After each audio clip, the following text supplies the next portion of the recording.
Welcome to English speaking course day 14। पिछली video में हमने समझा था कि किस तरह किसी भी सेंटेंस की कैटेगरी 1 और 2 को फाइंड आउट किया जाता है। अगर किसी सेंटेंस के अंदर सब्जेक्ट की सिर्फ स्टेट बताई गई है तो वो सिंपल सेंटेंस कहलाएगा, और अगर सब्जेक्ट के साथ वर्ब ऐड है, सब्जेक्ट कोई काम कर रहा है, तो वो टेंस का सेंटेंस कहलाएगा। आज के हमारे इस लेक्चर में हम इंग्लिश के कुछ बेसिक रूल्स को समझेंगे, जिनमें सबसे पहले है फाइंड द रॉन्ग स्पेलिंग्स। हमने इसमें से रॉन्ग स्पेलिंग्स को ढूंढना है।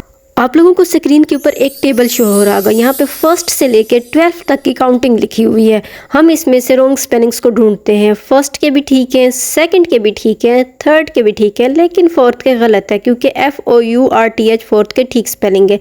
फिफ्थ, सिक्स, सेवन्थ, 8 के भी ठीक है, 9th के गलत है, क्योंकि 9th के अंदर ई यूज़ नहीं करना था। 10th, 11th, 12th में 12th के स्पेलिंग गलत है, क्योंकि इसमें फे का साउंड आ रहा है, तो इसके अंदर FTH यूज़ करना था हमने।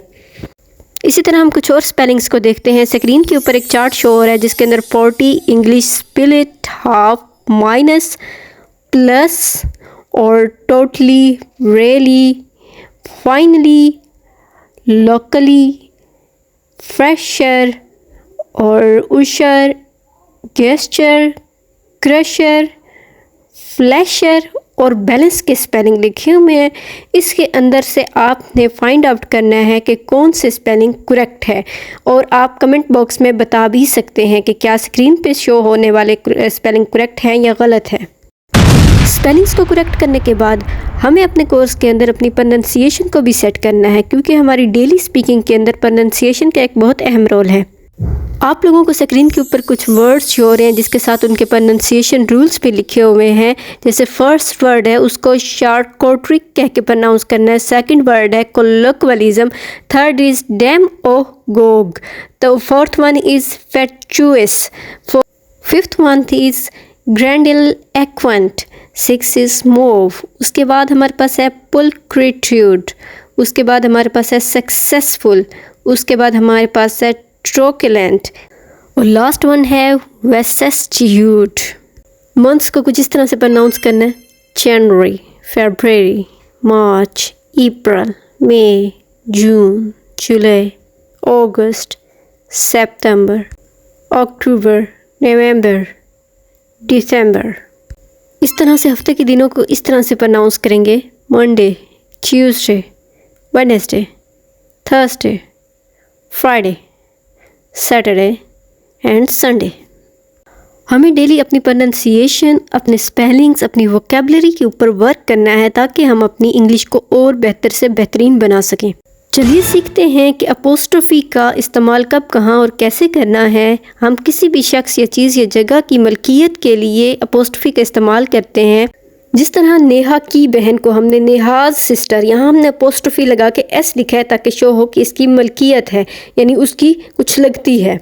हमने का की के लिए अपोस्ट्रोफी का यूज़ किया है। जिस तरह से उन लड़कों का पेन, यहाँ पे बॉयज़ के साथ हमने अपोस्ट्रोफी लगा के S लिखा है ताकि पता चले यहाँ पे उनकी मलकियत है। होप सो आपको यूज़ ऑफ अपोस्ट्रोफी की समझ आ गई होगी। अब हम सिंगुलर और प्लूरल को समझते हैं। आप लोगों को स्क्रीन पर चार्ट शो हो रहा होगा। आई का जो प्लूरल है वो वी है, और सेकंड पर्सन यू का प्लूरल भी यू है, और third person he, she, it, they का प्लूरल जो है they, these, those, them, their, और ही, शी के लिए हिज और हिम यूज़ होता है। इसी तरह one, each, every, everyone, everybody, everything, someone, something, anybody, anyone, nothing, और थर्ड पर्सन सिंगुलर है ये सारे वर्ड्स। जबकि both, few, many, several, others third person plural हैं, और इसके अलावा ऑल, सम, नन और मोर का इस्तेमाल सिंगुलर और प्लूरल दोनों के साथ किया जा सकता है। क्या आपको इसकी समझ आ गई? अगर नहीं आई तो आप कमेंट सेक्शन में हमसे पूछ सकते हैं। अब हम देखेंगे ऑक्सिलरी वर्ब्स को और ऑक्सिलरी वर्ब्स की 3 टाइप्स को। ऑक्सिलरी वर्ब की 3 टाइप्स होती हैं, बी, डू और हैव। बी वर्ब्स प्रेजेंट में इज़, आर, एम, पास्ट में वाज, वर और फ्यूचर में विल बी का इस्तेमाल होता है। डू वर्ब्स प्रेजेंट में डू, डज, पास्ट में डिड और फ्यूचर में विल डू यूज़ करते हैं हम। और हैव वर्ब्स जो हैं प्रेजेंट में हम हैज़, हैव, पास्ट में हम हैड और फ्यूचर में विल हैव का इस्तेमाल करते हैं। अब हम देखते हैं कि सेंटेंसेस में इन ऑक्सिलरी वर्ब का यूज़ कब और कहाँ होता है। हमारे पास एक सिंपल सा सेंटेंस है, he is a good boy. इसमें इज़ जो है ऑक्सिलरी या वर्ब है, इसको मेन वर्ब भी कहते हैं। इस तरह से हमारे डेली के बहुत सारे सेंटेंसेस में हम ऑक्सिलरी और मेन वर्ब्स का इस्तेमाल ज़रूर करते हैं। आज हमारा क्योंकि इंग्लिश स्पीकिंग कोर्स का डे 14 है, तो मैं आप लोगों को एक सिंपल सा सेंटेंस देती हूँ जिसे आप लोगों को इंग्लिश में ट्रांसलेट करना होगा। उस गिलास में पानी नहीं था। तो चलिए ये सेंटेंस है आपका, आप इसे बनाएं। चलिए मैं आपकी मदद कर देती हूँ।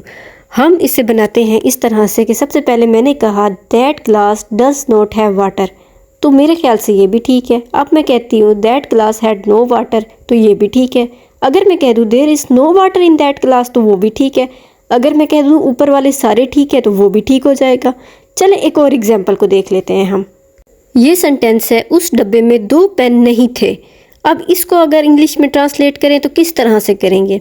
फ़र्ज़ करें मैं कह देती हूँ कि that box had no 2 pens. ये तो गलत हो गया क्योंकि हमने प्लूरल के साथ हैड नो का इस्तेमाल कर लिया। उसके बाद आ गया that box had no 2 pens, ये भी गलत हो गया। लेकिन अगर मैं कह दूँ that box did not have 2 pens, तो ये ठीक होगा। तो इस तरह से ऊपर वाले सारे के सारे गलत हो गए।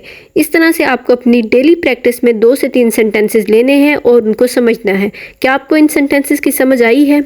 आज के हमारे इस लेक्चर में हमने spelling errors, pronunciation, types of verbs और इंग्लिश में ट्रांसलेशन के कुछ बेसिक रूल्स को समझा है। अगर आपका किसी किस्म का कोई सवाल है तो आप कमेंट बॉक्स में हमसे पूछ सकते हैं या फिर हमारी इंस्टाग्राम आईडी bboster92 पर मैसेज कर भी पूछ सकते हैं। बहुत शुक्रिया।